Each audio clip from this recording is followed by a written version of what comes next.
Putang ina. Akala ba nila sapat na yang bawas presyo nila para hindi tayo madwala sa gutom? Isaksak nyo yung 2 pisong rollback nyo sa baga nyo kung hindi nyo rin sususpindihin yung excise tax na yan. Hoy, Fiona, chill ka lang.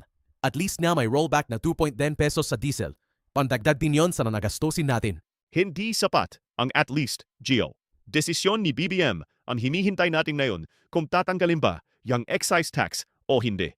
Mismo, ang dami ng sapsat, puro pag-aaralan, ang bibilis naman nilang magnakaw sa kaban ng bayan. Huwad nyo kaming gawing tana. Barya lang yan, yang rollback, kumpara sa kinakaltas nyo sa amin araw-araw.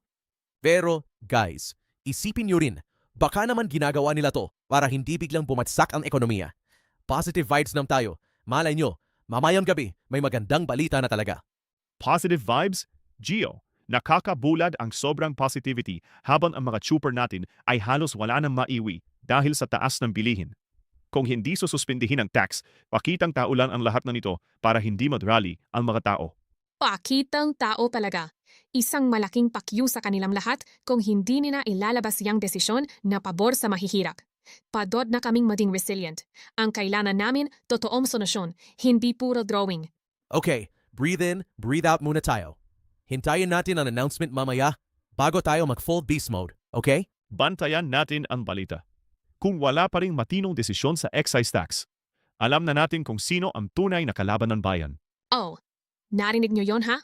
Huwag kayong papabudon sa 2 pisong bawas. Sininin ang nararapat. At kahit good vibes tayo, wag na wag tayong papayag na ganito ang trato sa atin ng gobyerno. Tapos na ang resilient bullshit. Hindi deserve ng mga Pilipino ang ganitong sistema. Kaya guys, please lang, vote wisely sa susunod na halalan. Huwag kang kukurap